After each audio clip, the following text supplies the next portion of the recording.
Welcome to साक्षीज़ विद्या साधना। इस video lecture में हम पढ़ेंगे class 9 science chapter 1 matter in our surroundings, और ये अब लास्ट वीडियो होने वाला है इस चैप्टर का। स्टार्टिंग हो रही है एक क्वेश्चन से, why should we wear cotton clothes in summer. गर्मी लगती है इसलिए पहनते हैं, हल्के होते हैं इसलिए पहनते हैं, है ना। ऐसे आंसर्स लेकिन चलते रहिए।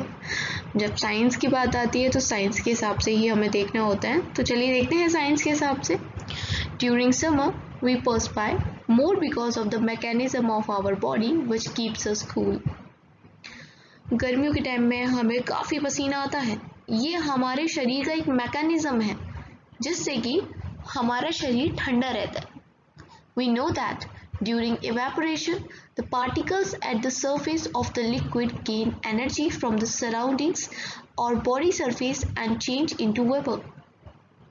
मैंने इसके बारे में चर्चा की है। इससे जस्ट पहले जो वीडियो मैंने पोस्ट की थी उसके अंदर हमने ये देखा था कि कैसे इवेपोरेशन से सराउंडिंग्स कूल होती हैं। The heat energy equal to the latent heat of the vaporization is absorbed from the body, leaving the body cool. अगर आप जानना चाहते हैं कि कैसे evaporation से surroundings cool होती हैं तो इससे पुराना वाला वीडियो देखो, उसमें मैंने ये चीज़ें बहुत अच्छे से समझाई हैं।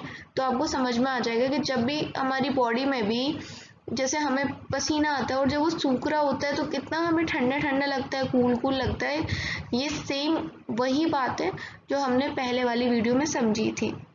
Cotton being a good absorber of water helps in absorbing the sweat and exposing it to the atmosphere for easy evaporation. Cotton क्या है? एक गुड एब्जॉर्बर है, मतलब ये पानी को बहुत अच्छे से एब्जॉर्ब कर लेता है, अपने अंदर सोख लेता है, ठीक है। और इसी प्रकार से ये जो पसीना आता है उसको भी सोख लेता है। और कहाँ पर ले आता है उस पसीनों को? सोख के, अपने अंदर सोख के उसको एटमॉस्फेयर में एक्सपोज कर देता है, जहाँ से वो इजीली इवेपोरेट हो जाता है और हमें ठंडा भी लगता है और ज़्यादा गर्मी भी नहीं लगती। यही रीज़न है कॉटन क्लोथ का, क्योंकि ये एक गुड एब्जॉर्बर होते हैं वाटर के।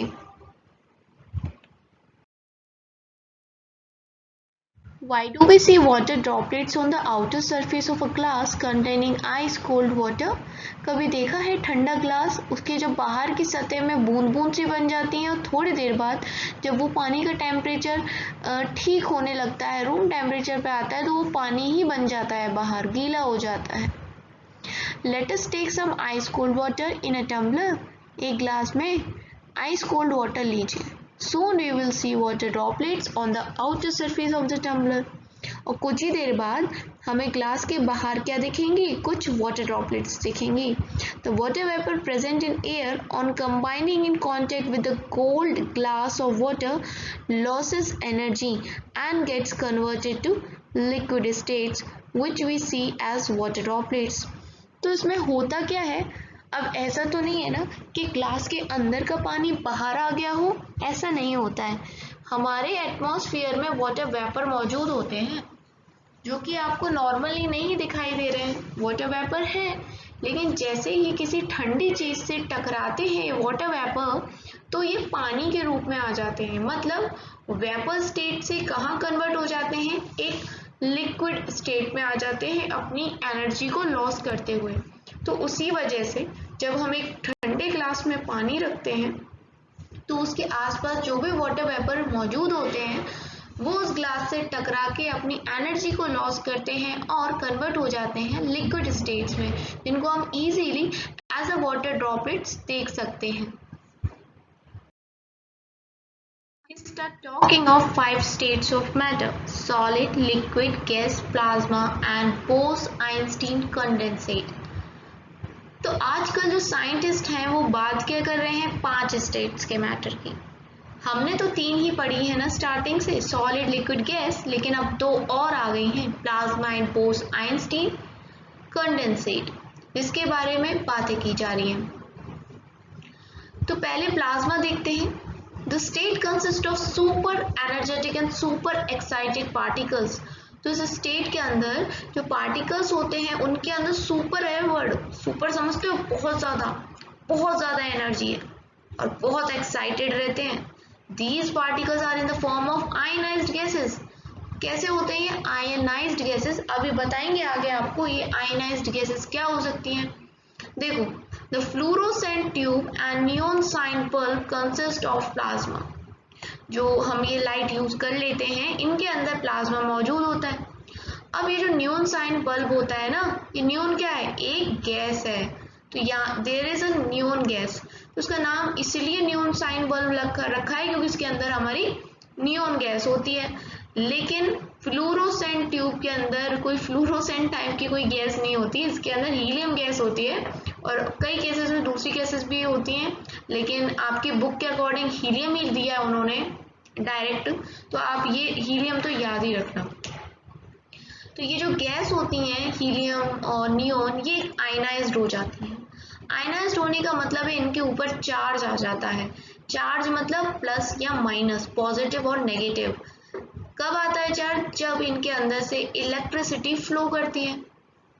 This charging up creates a plasma glowing inside the tube और बल्ब, और जब इनके अंदर इलेक्ट्रिक करंट हम देते हैं, इलेक्ट्रिक एनर्जी जाती है, तो क्या होता है ये चार्ज हो जाते हैं, और फिर चार्ज होने के बाद एक चमकती गैस है, कैसे लाइट आ रहा है, क्योंकि प्लाज्मा ग्लो कर रहा है इन ट्यूब और इन बल्ब के अंदर। The plasma glows with a special colour depending on the nature of gas. अभी जो रंग बिरंगी लाइट्स होती हैं, इनके जो लाइट का रंग आता है, ये किस पे निर्भर करता है कि उस बल्ब या ट्यूब के अंदर हमने कौन सी वो गैस भरी है, ठीक है। The sun and the stars glow because of the presence of plasma in them. अब देखो, ये सन भी तो ग्लो करता है, और सन और स्टार्स अलग अलग लिखा है। सन क्या है, सन भी एक स्टार है, ठीक है। मून एक स्टार है क्या, मून स्टार नहीं है, बट सन भी एक स्टार ही है। तो ये क्यों ग्लो करते हैं, क्यों चमकते हैं, क्योंकि इनके अंदर प्लाज्मा है। The plasma is created in star because of very high temperature।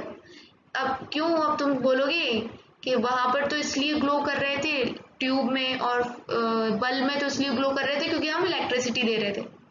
अब सूरज सितारों को तो जाके कोई प्लग लगा के इलेक्ट्रिसिटी नहीं दे रहा ना, लेकिन इनको इलेक्ट्रिकल एनर्जी की जरूरत ही नहीं है क्योंकि इनके पास इतना ज्यादा टेम्परेचर है, टेम्परेचर इतना ज्यादा हाई होता है जिसकी वजह से ये ऑलरेडी ग्लो करने लगते हैं। और ग्लो क्यों करते हैं, due to presence of plasma. I hope आपको यहाँ प्लाज्मा तो समझ में अब आ गया होगा।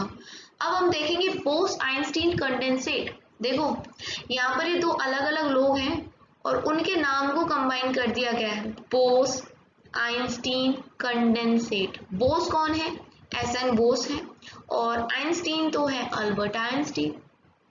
In 1920, Indian physicist Satyendra Nath Bose had done some calculation for fifth state of matter. Building on his calculation, Albert Einstein predicted a new state of matter.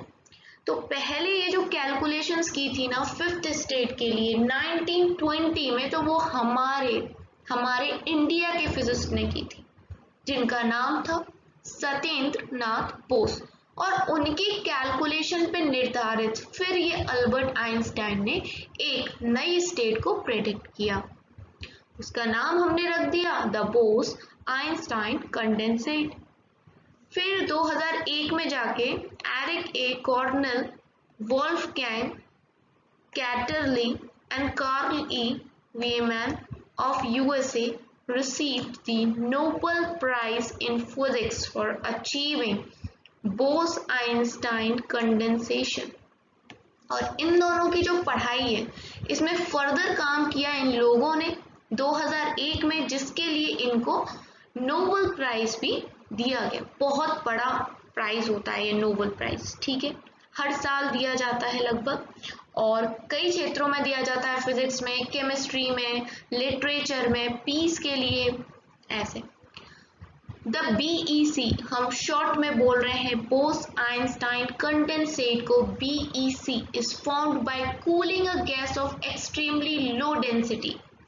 कैसे बनाया जा रहा है, किसी भी एक गैस को जिसकी बहुत ज्यादा ही डेंसिटी लो हो उसको कूल करके। about 1/3,000 the density of a normal air to super low temperature। बाप रे, इतना ज़्यादा, जो एक नॉर्मल एयर होती है उसकी डेंसिटी का लगभग 1/3,000 the density of normal air, मतलब इतनी ज़्यादा एक्सट्रीमली लो डेंसिटी की जो गैस थी उसको हमने कूल किया, and then we got this BEC। You can log on to www.cam4kids.com to get more information on these fourth and fifth states of matter। So अगर आप ज़्यादा जानकारी करना चाहते हैं तो इस वेबसाइट पे विजिट करिए, और अगर और ज़्यादा वीडियोस चाहते हैं अपने इस कोर्स की, NCERT चाहे कोई भी सब्जेक्ट्स हो, आपका ज्योग्राफी हो या केमिस्ट्री, फिजिक्स, बायो, तो मेरे चैनल को सब्सक्राइब करें। पसंद आया तो लाइक ज़रूर करना और कमेंट करके मुझे बताना कि अब मैं वीडियो किस पे लेके आऊँ, बायो पे या फिर केमिस्ट्री के चैप्टर 2 पे। ठीक है।